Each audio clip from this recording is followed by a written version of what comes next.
Donc nous avons prononcé cette première consécration, qui est la consécration du pain, qui devient à cet instant même, par les paroles du prêtre, qui les prononce in persona Christi capitis, selon l'expression latine traditionnelle, c'est-à-dire dans la personne du Christ tête de l'Église, qui va répandre sa grâce, qu'on appelle la grâce capitale, caput, c'est la tête, donc la grâce de la tête, qui est dans la tête, lui qui est plein de grâce et de vérité, comme dit saint Jean dans son prologue, et qui va se répandre sur l'ensemble de ceux qui communient par la foi et par l'amour, qui communient sacramentellement au corps du Christ, et qui deviennent le corps du Christ. Voilà. Et donc c'est très, très émouvant pour le prêtre de savoir qu'à ce moment précis, même s'il est un homme limité, même s'il est un homme fragile, même s'il est un pécheur, comme tous les hommes, eh bien, il est à ce moment précis l'instrument, la cause instrumentale de ce grand mystère de l'Eucharistie. Il est l'instrument du Christ. Il n'agit pas évidemment par sa vertu propre, car ce qui va s'accomplir là, la transformation du pain dans le corps du Christ, du vin dans le sang du Christ, l'offrande du sacrifice, qui est ainsi rendu présent par cette double consécration, eh bien, excède les capacités de la nature humaine. Il faut qu'il ait été configuré au Christ par un don particulier de grâce, qui est celui du sacrement de l'ordre, pour pouvoir prononcer ces paroles avec la même efficacité que le Christ. Donc c'est le Christ seul qui peut rendre efficace la consécration. C'est le Christ seul qui peut, à travers le prêtre, faire que ce pain et ce vin deviennent son corps et son sang, et c'est pourquoi l'on parle à la première personne. Ceci est mon corps. C'est le prêtre qui prête à Jésus sa voix, sa personne, ses mains, pour que le Christ puisse se rendre présent au milieu de nous.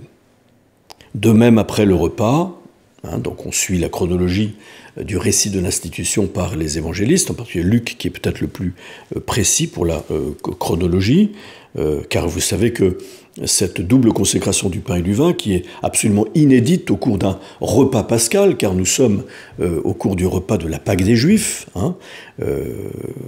et à ce moment-là, on offrait des coupes de pain et de vin, comme ça se fait toujours. Si vous avez participé un jour à un repas qui précède le sabbat avec des Juifs observants, vous voyez qu'ils le font toujours. Mais au cours de ce repas, Jésus a surimposé sa propre Pâque, celle de sa mort et de sa résurrection, à travers le signe de ce pain et ce vin transformés en son corps livré et en son sang versé, donc en référence immédiate évidemment, avec ce qui va s'accomplir chronologiquement seulement le lendemain, le vendredi saint, lorsque le Seigneur va effectivement offrir ce sacrifice sanglant par la séparation du corps et du sang, comme il se doit dans le culte du peuple d'Israël. Donc de même après le repas, il prit cette coupe incomparable dans ses mains très saintes, et te rendant grâce à nouveau, il dit la bénédiction et donna la coupe à ses disciples en disant, et là ce sont les paroles de Jésus, à nouveau qui sont dans les lèvres du prêtre, et qui se rend compte à ce moment-là que ses mains deviennent les mains très saintes du Christ, donc c'est un moment très, très crucial aussi pour le prêtre, qui ne peut pas accomplir ça sans être indemne.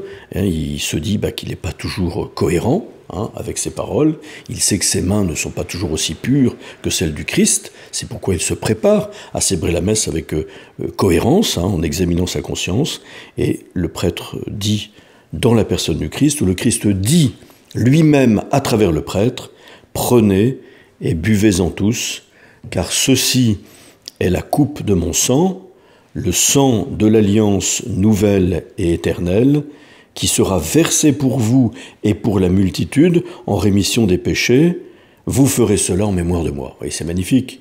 On voit bien que le Christ Jésus lui-même a donné à ce rite et par conséquent à ce qu'il signifie de manière efficace à sa mort sur la croix, eh bien, une signification bien précise qui est celle d'un sacrifice d'expiation pour les péchés de la multitude.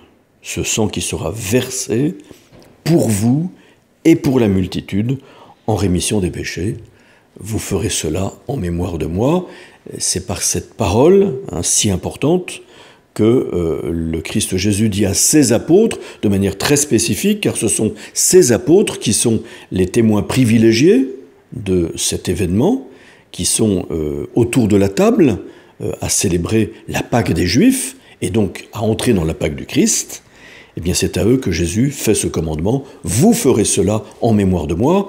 Il faut bien comprendre que mémoire ici ne veut pas dire simplement un simple souvenir, l'évocation psychologique d'un moment passé, mais le mot est très fort dans la compréhension évidemment des Juifs, de l'histoire du salut, du peuple hébreu. En mémoire, ça veut dire, eh bien, vous ferez cela comme mon mémorial. Et chez les Juifs, le mémorial, c'est non seulement faire mémoire d'un événement passé, et qui est en effet révolu dans le temps, mais en demander l'actualisation pour aujourd'hui. Donc c'est beaucoup plus fort qu'un simple souvenir du passé que l'on évoque entre amis ou en famille. C'est beaucoup plus fort. Ça veut dire que le Seigneur demande à ses apôtres de renouveler, et il en fait un commandement. Vous ferez, faites cela en mémoire de moi.